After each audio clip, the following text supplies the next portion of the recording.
स्त्री की वह 4 चीजें जो हर पुरुष को जरूर देखनी चाहिए, जिससे कि वह जीवन में कभी भी दुखी नहीं रहेगा और कभी भी धोखा नहीं खाएगा। जय श्री महाकाल। साथियों, आइए एक कहानी के माध्यम से जानते हैं कि स्त्री की वह 4 चीजें कौन सी है जो हर पुरुष को जरूर देखनी चाहिए, जिससे कि वह जीवन में कभी भी धोखा ना खाएं। इससे पहले आप कमेंट में जय श्री महाकाल जरूर लिखें। महादेव आपकी हर इच्छा पूरी करेंगे। साथियों, चलिए कहानी प्रारंभ करते हैं। बहुत समय पहले की बात है। किसी नगर में विक्रांत नाम का एक साहूकार रहता था। सूरजा नाम की उसकी एक बेटी थी जो देखने में इंद्र की अप्सराओं की तरह लगती थी। रूप और यौवन से इतनी संपन्न थी कि इंद्र भी उसे देखकर लालायित हो उठे। एक दिन की बात है, सूरजा अपनी सहेलियों के साथ जब देव दर्शन के लिए घर से निकली तो चलते चलते जब वह देवी के मठ के निकट पहुंची तो वहां पर उसे एक वैश्य कुमार ने देखा। वह लड़का उसकी मोहिनी सूरत पर मोहित हो गया। वह उसे बहुत देर तक निहारता रहा और सोचने लगा कि यदि ऐसी कन्या मुझे मिल जाए तो मेरा जीवन संवर जाए। कामदेव के बाणों ने उस पर ऐसा प्रभाव किया कि वह उसके प्रेम में बुरी तरह घायल हो चुका था। सूरजा देवी के दर्शन करके घर वापस लौट आई और उधर वह वैश्य कुमार उसकी यादों में करवटें बदलता रहा। बार बार उसकी आंखों के सामने सूरजा की वो अलौकिक छवि सामने आ जाती थी। जैसे तैसे करके उसने रात बिताई और सुबह होते ही वह साहूकार के बगीचे में जाकर बैठ गया और सोचने लगा कि आज जब वह आएगी तो मैं उसे अपने मन की बात कह दूंगा। साथियों, संयोग से उस दिन सूरजा अपने बगीचे में टहलने के लिए गई। उसकी सहेलियां थोड़ी सी पीछे रह गईं तो मौका पाकर वो वैश्य कुमार सूरजा के पास पहुंचा और बोला कि हे चंद्रबदनी, जब से मैंने तुम्हें देखा है मेरी रातों की नींद, सुख, चैन सब नष्ट हो गया है। मैं अब तुम्हारे बिना जीवित नहीं रहना चाहता। अगर तुम चाहती हो कि मैं बेमौत ना मरूं तो मेरा प्रेम स्वीकार कर लो और मेरे गले से लिपट जाओ। उस युवक की बात सुनकर सुरजावती कहने लगी, हे युवक, मेरे पिता ने मेरा विवाह कहीं और तय कर दिया है। थोड़े ही दिनों में मैं किसी और की पत्नी बनने वाली हूं, इसलिए तुम मेरी आस छोड़कर यहां से चले जाओ। यदि मेरे पिता ने जान लिया तो वे यहाँ के राजा से कहकर तुम्हें फांसी चढ़वा देंगे।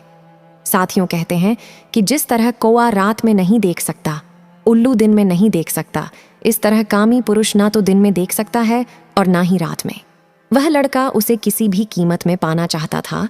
लड़के की जिद देखकर सुरजावती ने पहले तो उसे समझाने का बहुत प्रयत्न किया, लेकिन जब वह नहीं माना तो सुरजावती ने उससे एक बात कही कि देखो, मेरा विवाह तय हो चुका है, इसलिए मैं तुम्हारी स्त्री तो नहीं बन सकती, लेकिन मैं तुम्हें यह वचन देती हूँ कि मैं तुम्हें एक रात के लिए अवश्य मिलूंगी। पहले तुम मेरा विवाह हो जाने दो, मेरा पिता कन्यादान का फल प्राप्त कर ले, उसके पश्चात मैं तुमसे अवश्य मिलूंगी। इतना कहकर सुरजावती अपने घर लौट आई और कुछ दिनों के बाद उसके पिता ने उसका विवाह कर दिया। तब से वह वैश्य कुमार इंतजार करने लगा कि वह कौन सा दिन होगा जब सुरजावती उसके साथ एक रात बिताएगी। लेकिन कहीं दिन बीत गए पर सुरजावती उसके ससुराल से वापस नहीं आई तो वैश्य कुमार सोचने लगा कि कहीं ऐसा तो नहीं कि वह उस दिन मुझसे झूठा वादा करके चली गई हो। इसी सोच में वह काबिल युवक सुरजावती के ससुराल का पता लगाते हुए उसी के गांव में पहुंच गया और एक भिक्षुक का रूप बनाया और भिक्षा मांगते मांगते सुरजावती के द्वार पर भी जा पहुंचा। इधर जब सुरजावती भिक्षा लेकर बाहर आई तो वह उसे देखते ही पहचान गया और बोला कि हे प्रिय, क्या तुमने उस दिन हमसे झूठा वादा किया था कि एक दिन मैं तुमसे जरूर मिलूंगी? क्या तुम्हें पता है कि इतने दिन मैंने कितनी मुश्किल से गुजारे हैं? एक एक दिन मानो कि वर्ष के समान बीते हैं। भिक्षुक की बात सुनकर सुरजावती कहने लगी कि देखो, मैं आज तक तुमसे नहीं मिल सकी, यह मेरी मजबूरी थी, लेकिन अगर तुम यहाँ तक आ ही गए हो तो चिंता मत करो, मैं आज रात तुमसे अवश्य मिलूंगी। नगर से बाहर तालाब के किनारे बगीचे में तुम मेरा इंतजार करना। साथियों, इतनी बात सुनकर उस वैश्य कुमार की खुशी का ठिकाना ना रहा। वह सोचने लगा कि हो सके तो आज सूर्य दिन में ही अस्त हो जाए। जैसे तैसे करके उसने दिन व्यतीत किया। जब रात हो गई तो वह तालाब के किनारे बगीचे में छिपकर बैठ गया और सुरजावती के आने का इंतजार करने लगा। इधर सुरजावती ने क्या किया कि सारे घर के लोगों को भोजन करा के एक थाली में भोजन लेकर अपने पति के पास पहुंची। घर के सारे लोग भोजन करके सो चुके थे, लेकिन उसका पति अभी जाग रहा था। उसने जब सुरजावती का आलिंगन करना चाहा तो सुरजावती ने उसे रोक दिया और पलंग पर उदास मुद्रा में होकर बैठ गई। आंखों से आंसू बहने लगे तो उसके पति ने सोचा कि जरूर आज इसे किसी ने कुछ बुरा भला कहा है, या हो सकता है कि मुझसे कोई भूल हो गई हो। सुरजावती का पति उसे बार बार मनाने का प्रयत्न कर रहा था और उसके दुख का कारण पूछने लगा। कहने लगा कि प्रिय, काफी दिनों से तुम अपने पिता और मायके वालों से मिली नहीं हो। कहीं तुम इसलिए उदास तो नहीं, या फिर हमारे घर में किसी ने तुम्हारा अपमान कर दिया है? मुझे साफ साफ बताओ, आखिर बात क्या है? मैं तुम्हारी परेशानी को दूर करने का प्रयास करूंगा। पत्नी का दुख दूर करना पति का धर्म है। पत्नी अपनी किसी बात को लेकर दुखी रहे और पति उस पर ध्यान न दे तो ऐसे पति पर धिक्कार है। माता पिता को छोड़कर, अपने बहन भाइयों को त्याग कर, अपने मायके वालों से दूर रहकर एक स्त्री सिर्फ पति के आश्रय में रहने के लिए ही आती है। चाहे सास पूछे या ना पूछे, ससुराल में कोई बात करें या ना करें, पर पति को उसका हाल पूछना चाहिए। वह किस तरह खुश रहेगी, उसे हर तरह से खुश रखना चाहिए। पुरुष अपनी स्त्री की इन 4 बातों पर नजर बनाए रखें तो उसका जीवन हमेशा सुख में रहेगा। वह जीवन में कभी दुखी नहीं होगा और ना ही कभी धोखा खाएगा। पहली बात कि वह अपने माँ बाप से अलग होकर अकेलापन महसूस तो नहीं कर रही है। दूसरी बात, पूरे घर का काम करके वह अधिक थका हुआ महसूस तो नहीं कर रही है। उस पर घर के काम का बोझ ज्यादा तो नहीं है। शायद वह आपसे नहीं कह पा रही हो, किंतु वह आपसे नहीं कहे, फिर भी उसकी समस्या को समझकर पति को चाहिए कि उसकी समस्या का भार कम करें। नंबर 3, घर परिवार में उसे कोई व्यर्थ परेशान तो नहीं कर रहा है, उसे कोई भला बुरा तो नहीं कह रहा है जिससे वह अपने आप को अपमानित महसूस कर रही हो। नंबर 4, कहीं घर में बैठे बैठे वह बोर तो नहीं हो रही है। ऐसे में पति को चाहिए कि उसे कहीं घूमने के लिए ले जाए। कई बार घर में पत्नियों की यह आदत होती है कि छोटी छोटी बीमारियों को वह छुपा लेती है। पति का धन खर्च ना हो जाए इसलिए वह अपने कष्ट को सहन कर लेती है और पति से कहती नहीं है, तो पति को चाहिए कि वह अपनी पत्नी के स्वास्थ्य को लेकर हर समय सक्रिय रहे। इसके विपरीत पति को अपनी स्त्री की इन बातों पर भी नजर रखनी चाहिए कि किसी की गलत संगत से उसकी पत्नी का चरित्र तो नहीं बिगड़ रहा है। उसकी गैर मौजूदगी में उसकी पत्नी अकेले में कहीं बाहर तो नहीं घूमने जाती है। घर पर अपने मित्र या रिश्तेदारों का व्यर्थ में ही आना जाना तो नहीं लगा है। पड़ोसियों के घर अधिक उठक बैठक तो नहीं है। कई बार हमारी लापरवाही हमारी स्त्री के चरित्र को बिगाड़ देती है। कहते हैं कि अन्य पुरुषों के साथ उठना बैठना, सामने होकर भी बातचीत करना, पूरी तरह स्वतंत्र छोड़ देना, दूसरे के घर में निवास करना, स्त्री को इन सब से दूर रखना ही उचित है। यह सब नारियों के लिए दोष बताए गए हैं। शुक्र नीति कहती है कि सुशील और समझदार स्त्री को घर पर यदि पिता, पति, पुत्र, ससुर, राजा और बंधु बांधव आ जाए तो उन्हें समय देना चाहिए। घर के कार्यों के अलावा कहीं और ध्यान नहीं देना चाहिए।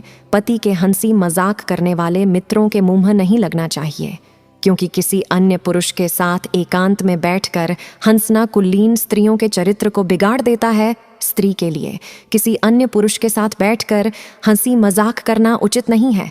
कहते हैं कि स्वतंत्र स्त्री की निडरता एकांत में बुरे आचरण के लिए सफल हो जाती है। उत्तम स्त्रियां ऐसा नहीं करती हैं, इसलिए उनका शील भंग नहीं होता और उनकी निंदा भी नहीं होती है। साथियों, सुरजावती के उदास होने का कारण जब उसके पति ने पूछा तो वह कहने लगी कि हे प्रियतम, तुमसे बढ़कर इस संसार में मेरे लिए कोई नहीं है। लेकिन आज मैं आपसे एक बात कहना चाहती हूँ, यदि आप मेरी गलती को क्षमा कर दें। तब पति कहता है कि हाँ प्रिय, मैं तुम्हारी किसी भी गलती को क्षमा कर दूंगा, तुम बोलो तो सही। सुरजावती बड़े ही दुख और शर्म के साथ अपने पति को बताती है कि हमारी शादी से पहले एक वैश्य कुमार मेरी सुंदरता पर रिंझ गया था। कई दिनों तक उसने मेरा पीछा किया। वह भोजन नहीं करता था, वह सोता नहीं था। एक दिन वह मेरे बगीचे में आया और बोला कि यदि तुमने मुझसे विवाह नहीं किया तो मैं तुम्हारी आंखों के सामने अपने प्राण त्याग दूंगा। उसके मरने की बात सुनकर मैं भयभीत हो गई।